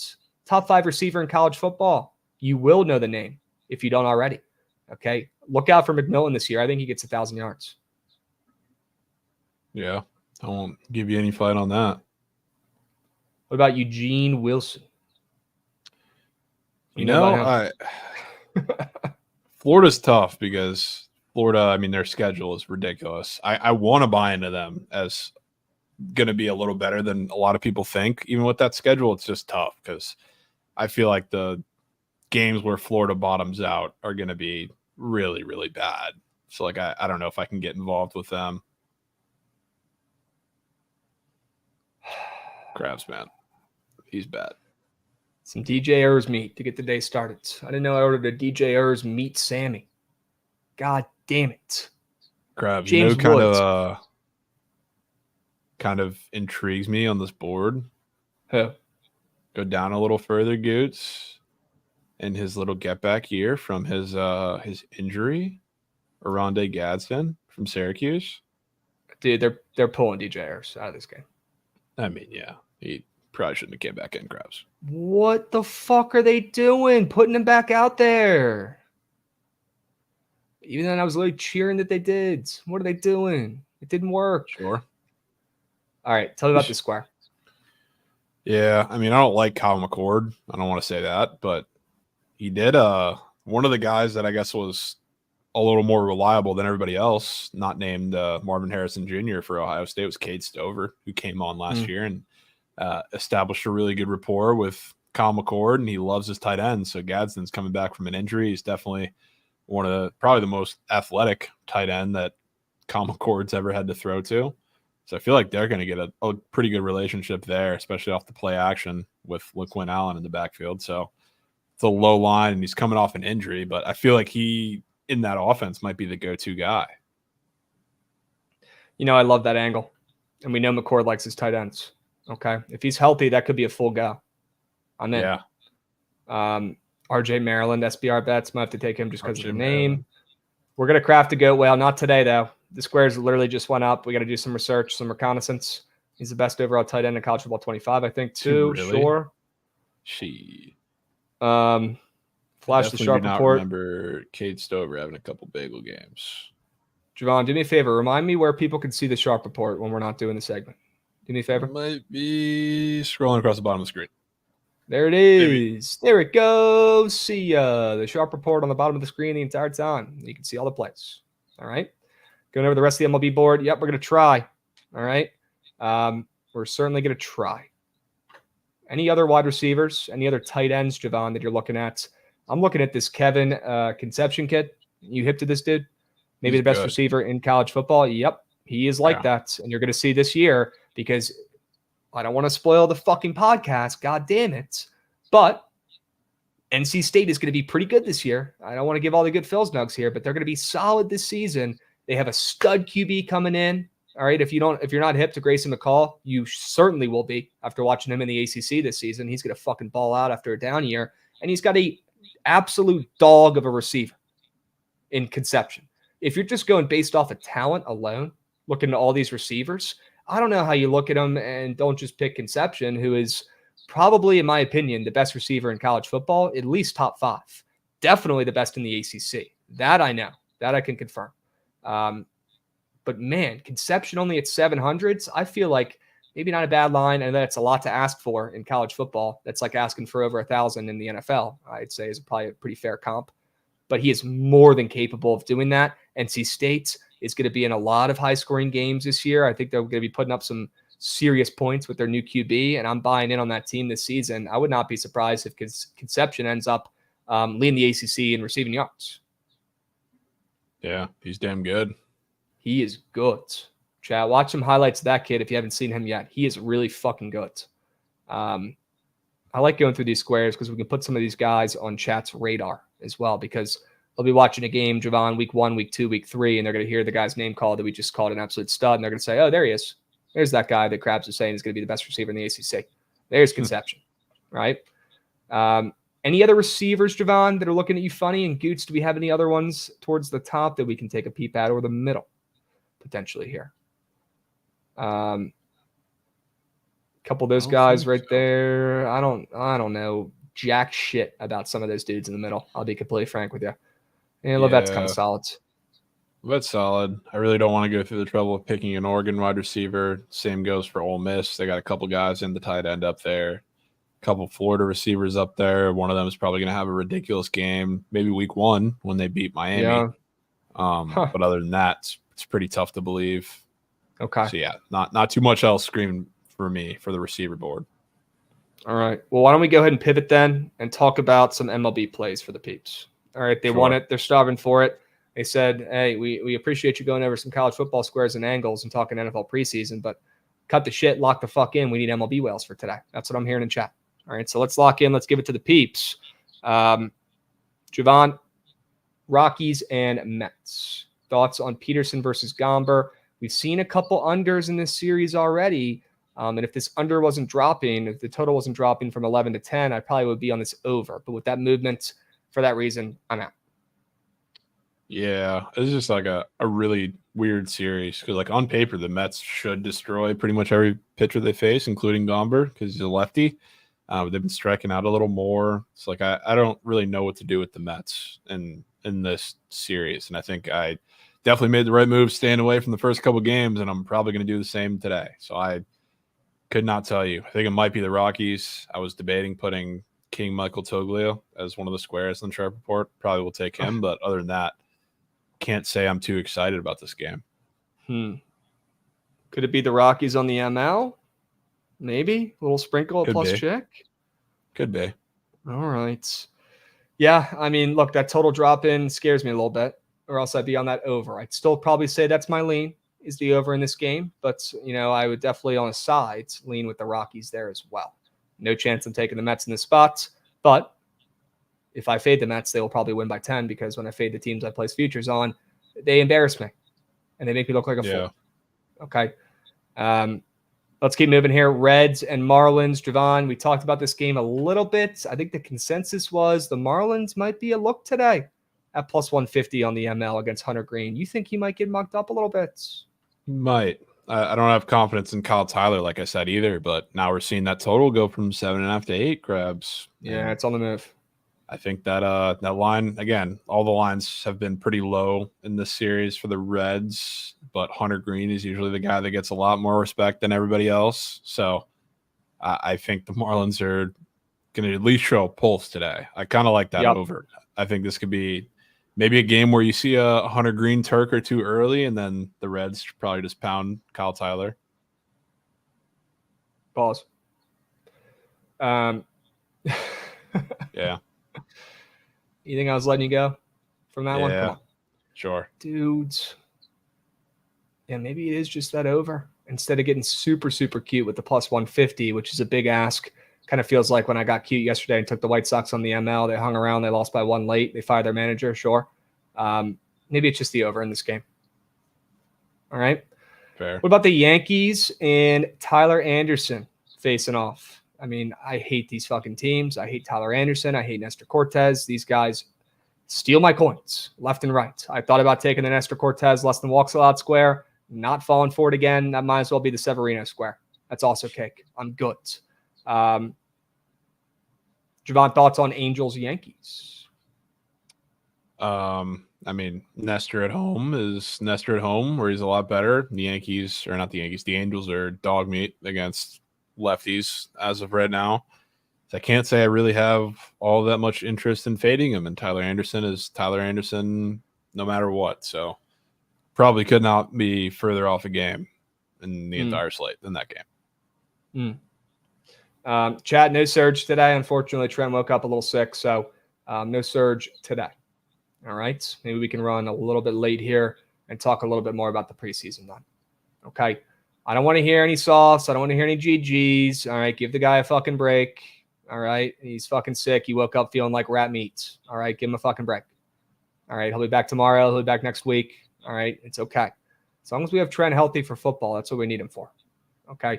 That's where he does his best work as the fade god. All right. Let's keep moving here. I want to go through the rest of the slate. Now we have plenty of time, though, Jovan, which is good. Orioles and Toronto. Total's up to 9 now, as it probably should be with how fucking terrible Creamer and Gausman, to be completely frank with you, at least for him, have pitched this season, right? It has not been a great year for Gausman. It's definitely been a bad year for Kramer. We know that. Total's up to 9 now. I do like the square over in this game. I do like some runs, but I also cannot ignore Toronto catching a little bit of steam as well at home here. But I've seen this movie before with both of these squads, and I'll tell you right fucking now, there is a 0% chance I am betting on this game. 0. Because these fucking teams steal my coins, and they do not respect me or my wallet. Okay, that's for sure. If I fade the Orioles here and take Toronto, Jovan, it's a loss because whenever I fade the Orioles, they win. If I back Toronto, there's no fucking chance that team wins. You cannot come up with a team that respects coins less than them. it's a lose-lose spot for me. But for people who aren't cursed betting the Orioles, what would you recommend here? Is it Toronto on the ML, or is it just a square over here in the spot? Probably just a square over, dude. Yeah. Just Kevin Gausman. I mean, the Orioles have seen him so many times, and he's pitching in Toronto, which for whatever reason, he's been rat meat when pitching there this year. So, I mean, I think he could get hit up. The bullpen, I guess, is bad, really bad for the Jays, too, so that helps.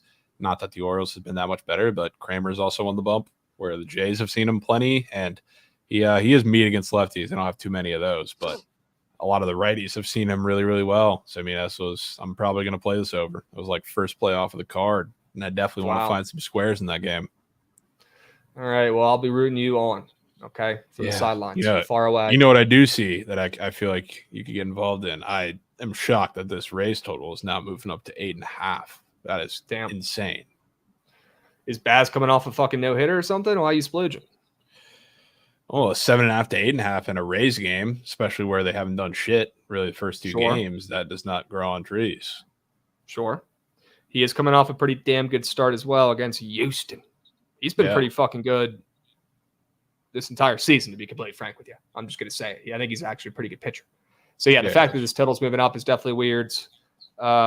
Didn't Kyle Gibson just throw a fucking... Nah, he got kind of mucked up in that last one. But they leave him in there so long. It's tough to really tell. I mean, just based off the line in this game, sure. Sign me up for runs, but I cannot ignore the Rays catching even more steam now, almost back to plus 100, Jovan. I think I'd rather just fade the Cardinals, who I don't respect, back the Rays, a W org, back Baz, who I still think is underrated and undervalued, and catch the Rays, who look like the sharp play, at least on the side, considering they're back to almost plus 100. I just think I'm going to stick with the Rays, man, and back your boys. Yeah, I won't tell you no. Phillies D-backs over. Good to see that it's at 10 now. Sure, W's. We would take it at 11. Literally doesn't fucking matter. Keep bumping it up, pussies. They won't. Green Book. I'm threatening them. I will. I'm not scared of a high over here because this game is either going to soar under, we're going to look like fools, or it's going to be, an over by the 7th inning. It's not going to matter because that's how overs work in Arizona, right? Number does not fucking matter. Over. Keep it simple there. We both like that over a lot. Yep. Tigers, Mariners. Final thoughts here. Late night Geyserman. Seattle's lost 3 games in a row, but they're at home. Tigers, don't let them get hot. It might be too late. They're sneakily still 5 games under 500. They have not heard no bell. They're still hanging around, although their team absolutely sucks. They've covered 4 games in a row. They've won 3 of their last 4. They've won the first 2 games of this series. Do we think Seattle bounces back tonight? I mean, I think so. They're minus 220 on the ML, right? Is there anybody even play them in this spot? No. Probably not. And I mean, no, there's not. I really don't care to play them when they're super juicy anyway, just because they can't score. I mean, I know their offense has been coins, bro. Their offense has been better since they made the trades, but yeah, I think I'm so good. Tigers have beaten them 4 of the last 5 times. Maybe they low-key just own them. Seattle's offense, even with the trades, I don't give 2 shits. They don't scare me at all. I think you just stay off that one. Yeah. Can't ignore the juice on the over moving up, and now we're even seeing a 7.5 total popping up on the Green Book too. You got a Tigers pen game. You might see Kenta out there. Jesus fucking Christ. Yeah, I'm good on that game. Thank you, and I appreciate it. All right, let's go to the preseason games really quick. Let's take a peep at these puppies. We know Jovan has a play in the Lions game. He's got the Lions plus. Ooh, why do they not even have an option to take that right now? It's kind of weird. Maybe we're going to get a better line here in a second, but that sums up preseason NFL right there for you guys. The books don't even know what the fuck's going on. Sure. The total in the games, both of them, especially that, and I don't want to get this wrong and give you guys bad info, so let me check. But both these totals in these games have moved up. They both moved up, especially Carolina and New England, which has moved up close to 2.5 points. So I'm not really trying to get cute and bet any unders in these games today, although I do like some preseason unders for sure. But those totals moving up scare me. The splits, honestly, on the overs look a little sharper than I expected, with some bigger bets being placed on those overs too. Some pretty drastic splits. Scares me off of fading points. I think we could end up seeing points in these games. Jovan, you like the Lions in the game against the Giants. I like the Patriots laying 6.5, but I don't think I'm going to get to the counter with that play. I don't know. I feel like the Patriots and their QB situation going on right now, you might see some inspired play from 3, even all 4 of them. Who knows who's going to play in this game? It might even be all guys get 1 quarter if they want to, get all 4 of their QBs on their roster involved. We know they're all playing. I would not be shocked if the Patriots, who are laying close to a touchdown here, end up winning this game pretty easily, with the Panthers not taking it as seriously. They've got Bryce Young resting. He's not playing in this game. I think it's the Patriots laying that number for a reason, and I would lean that way. Yeah. Won't talk you off. So fucking both of you. I mean, preseason week 1 is just a guess. So it's basically what we're doing. Hendon Hooker, Nate Sudfeld, legacy games, loading. SBR, what if I told you I had a connection to both of those gentlemen? Hendon Hooker, former Hokies legends. People forget Justin Fuente picked Braxton Burmeister, the toothpick, who absolutely sucked a QB, over Hendon Hooker, who went on to almost win a Heisman at Tennessee. People forget that. And then Nate Sudfeld was a Commanders third-string QB legend back in the day. Boomer Sooner, Oklahoma kid. How about it? Sure. Preseason for the NFL, Jovan, I'm looking at some of these squares. I mean, you could take a Hokie lineup with Hendon Hooker. You could take fucking James Mitchell. You could take Raheem Blackshear, and you could have yourself literally a Hokie 3-man. Do the hokey pokey. Besides that, are there any other squares in these preseason games that you actually like or have reasonings for, besides them not going to your school?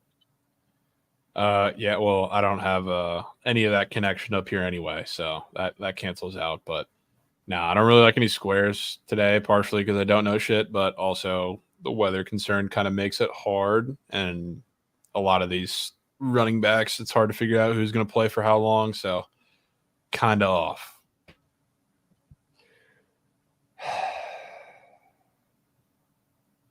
I mean, the Nats can't even do a pickoff move. They can't even do a pickoff move. They can't throw the ball over to first base. Fucking unbelievable. Oh, you know who they just put up on the board? Juju Smith-Schuster, 14.5 receiving yards. Huh. Interesting. Surely that goes more than, right? The only guy up here with an actual profile picture, and he's got one of the lowest receiving yards on the entire board. Actually, the second lowest on the board. Juju Second lowest to a former quarterback. Yep. Felipe Franks, who's now somehow a tight end. Okay, that's the only guy who has a lower number. Yeah, go ahead and lock me in for Juju Smith-Schuster, less than 14.5 receiving yards, Jovan. Thank you. Appreciate that. Go ahead and lock that in for me. Okay. You're liking the Lions on the spreads. You don't love the Lions on the spread, but you like them enough to play them tonight? Yeah, I just want to play. So give me the Lions. Get involved. Okay. Lions on the spread here, chat. Fuck the Giants. Like Jovan was saying, the Giants have been kind of fucking up and torching the Lions secondary a little bit in practice, but that's practice. This is a game. I don't give a shit. Doesn't matter. If anything, fade that noise, right? You don't think those guys who've been getting torched in practice all week are looking for a moment to step up in the first preseason game of the season, Jovan, and maybe prove people wrong, or maybe show that they're not incapable of making a stop? I got a feeling that maybe they show up a little bit today, and it won't be the Giants, who seemingly fold at any big opportunity or moments that they've ever had because they suck and their quarterback is Daniel Jones, who's probably not even going to play today, right? No, We're probably not even going to see Daniel Jones. Yeah, we'll see. I doubt it. Yeah, it's going to be Tommy DeVito. Give me a break. The Kroger brand Taylor Heineke. Just a worse Taylor Heineke. Not as cool of a story, not as good of a player as Taylor Heineke, but still a cool story. Yep. All right. What about a little – gosh, I wish I knew what these squares opened up at. Trent's asking about Jake Bates and Chad as well, that field goal square. I mean, probably no sell jobs really there, but I'd probably go with the less than on the field goals made. It could be I'm going to stand on this angle that I talked about during the Hall of Fame game. All right. What does this team need to see with Jake Bates? Nothing. He's the starter. He's the guy. What does this team need to see out of their kicker during the games here besides getting the leg loose? You can do that in practice. Reports have been saying kind of moose. Oh, he's been moose shit? By reports, I mean SBR in chat. SBR is saying he's been terrible. Okay. Well, maybe that makes me not want to take the less than. Shit. Okay. But it is. I mean, weather could be your friend on the less than Krabs. Sure. That's a good point, right? They might not even be kicking field goals. Yeah. I mean, I don't want to be a complete one, but 125 plus rush yards. Huh. Interesting. All right. Well, Chad, if you need a preseason play for tonight, it's got to be the Lions and the spreads. All right. I'm not going to put all my eggs in one basket today and give out a donkey cock lock or a 5-unit play. I'm going to be patient. Okay. I want to keep this preseason record pristine after, I guess, technically a push in the Hall of Fame game, although it doesn't really feel like it. Kind of feels like a loss. Yeah. Not going to lie. But technically it's a push. So it is what it is. Definitely smacking some preseason plays and going to have some preseason plays throughout this weekend. That is for sure. That I know. All right. I'm just not loving these 2 games. I will be tailing you on the Lions, though, on that side. Sure. All right. People forget the Joey Sly 5UL. People forget that. They forget the Commanders in the look. That was one of those rare times, though, where there actually kind of was a narrative and an angle in a preseason game, right? A lot of times it's just hoopla and, who knows what and how much research you really want to do and find out who's playing and whatnot. But the Joey Sly angle, I mean, that had legs before the game even started, right? The Commanders trying to hand the team right down the street who they're low-key rivals with and play every year in the preseason, who has a crazy long win streak going on. I mean, you knew that one was going to be a cinema. You knew it was going to be crazy. The spreads were weird. Yes, Skywalker, that's the time when I fell out of the chair. Yep, 100%. We have a new, more stable chair since then, but you are 100% right, my man. Yep. Shouldn't it be a crustacean cock lock? I guess it could be, Rai. I guess it could be. It was the biggest Commanders game of the season. I mean, it was literally the Super Bowl. Yeah, it was. It was the Super Bowl. Okay. Didn't you build a chair also? Yes, this one I'm sitting in right here. This chair's been good to me. Have not fallen out of this puppy yet. All right, Jovan, enough hoopla, enough BS. Let's lock in. Let's get to a little squad ride action here. The people are starving for a winner, and I got to catch the end of this Nats game and watch them absolutely in rat. Let's lock in and let's get a squad ride for the peeps. You ready? Sure. Goots, run that shit. I want to see that train.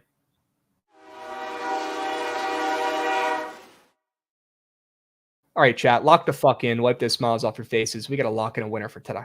Plain and simple. All right. No more fun until we lock in a squad ride W, because this month we are now 2-2. And that is not nearly as good enough as where we need to be. All right. We got to be fucking at least, 2-1 on the fucking ratio for wins to losses per month. And that's the only way I'm going to be happy. We are nowhere near that. We got to fucking step it up with back-to-back wins here to close out the week, Jovan. And let's get to 4-2 in the month of August. All right. Why not us? Where do we start? And why is it the over in Arizona? Yeah, we definitely have to start there. It's on both our cards. Okay. I'm going to look and see what the consensus total is for this game. Because I want to make sure that we're taking the one that has the majority of the same number. I'm seeing half and half splits here, chats. I'm seeing 9.5s, relatively juiced. I'm seeing a couple 10s on green and really just green book. Most other places are still 9.5. Jovan, what are you seeing on your end? Maybe you check and that'll be the deal breaker. What do you still have for the total in that game? Let me see what I am able to lock in as of right now.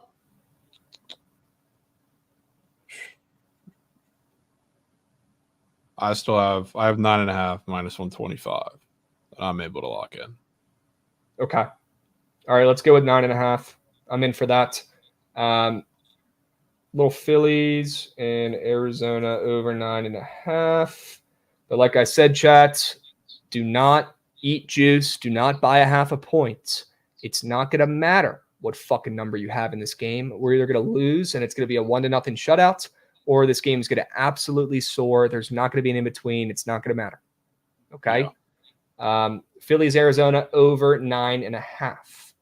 Now, Jovan, do we want to put something from this Rays game in here? Yeah. I guess that becomes the next question.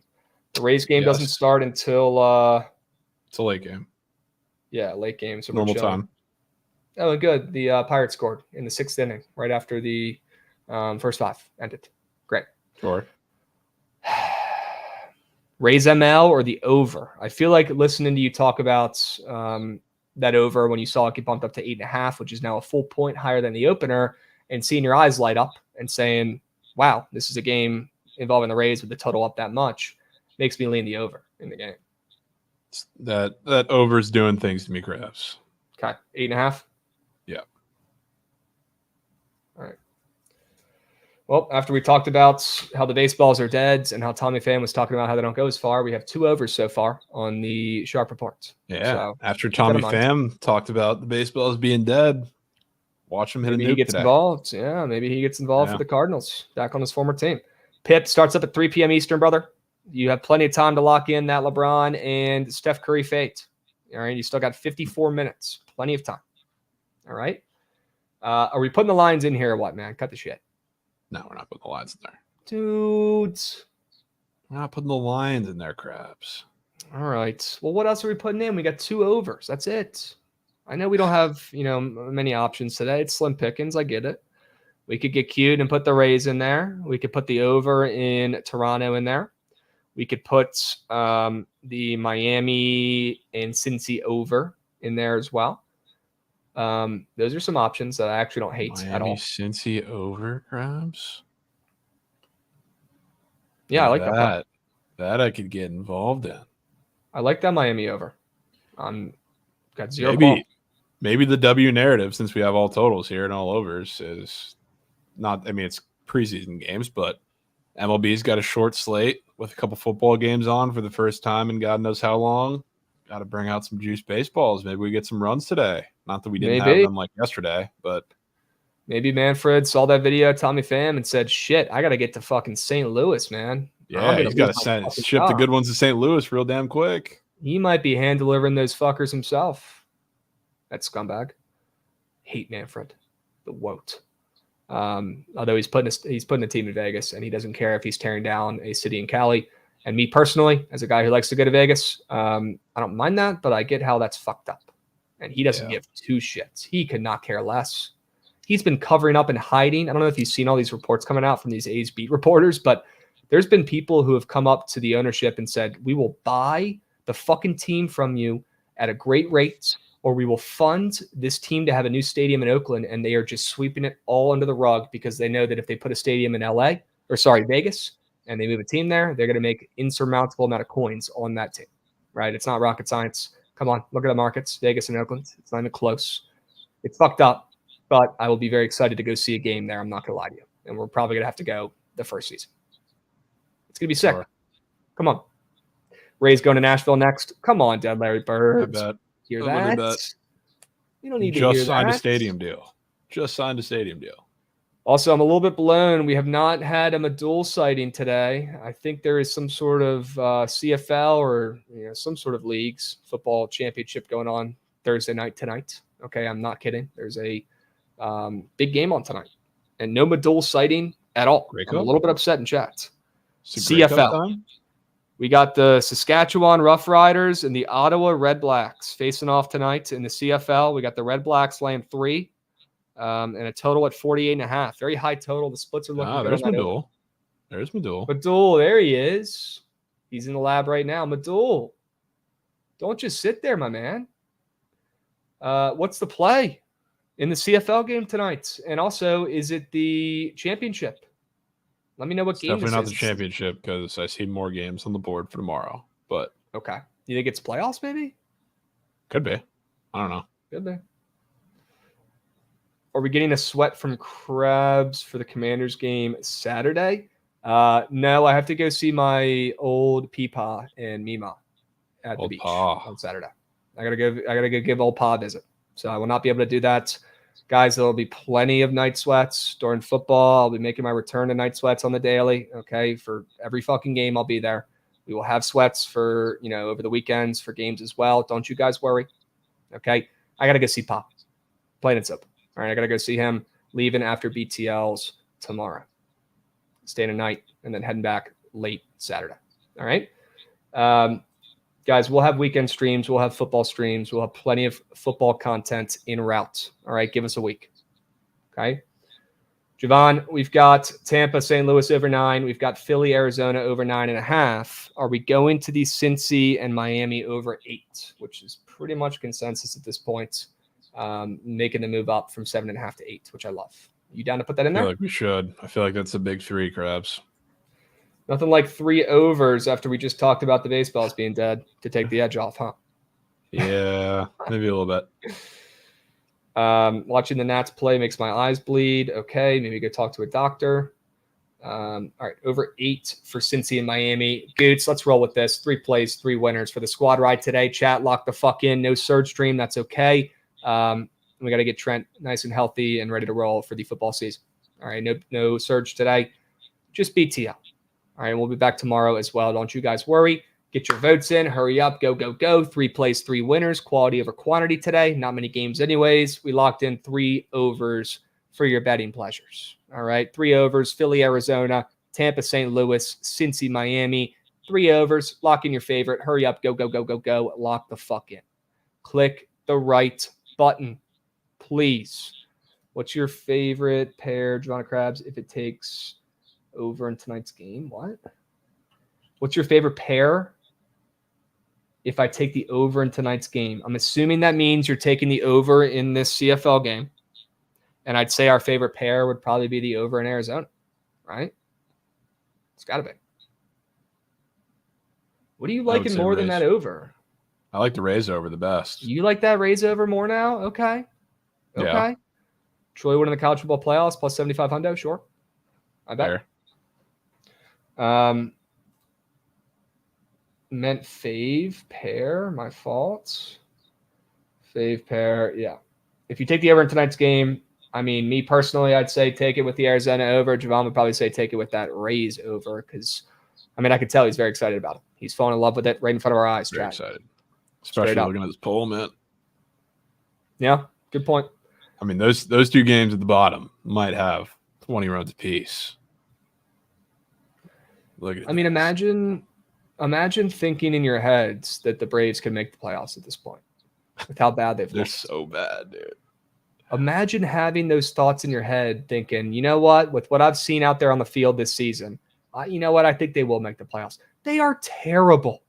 And the only reason why they're still in the playoff hunt right now is because they got out to such a good start at the beginning of the season. That's the only reason. They're hanging on by a fucking thread.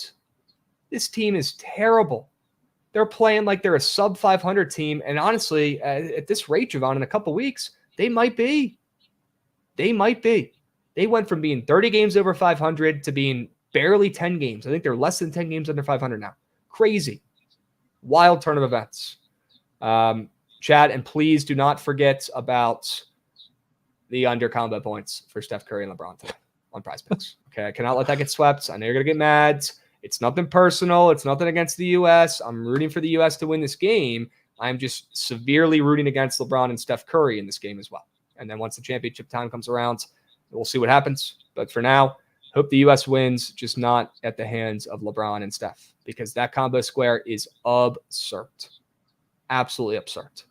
USA tank top tomorrow if it goes over. Dudes. But then what do I get if it hits? Crickets in the chat? Nothing. There's no win for me here. None. Okay? 0. Cannot win.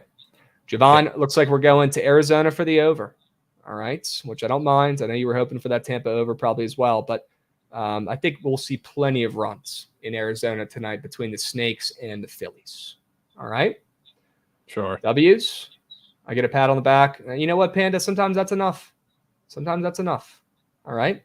Oh, no, Zach. 5 units on the Braves? Jesus.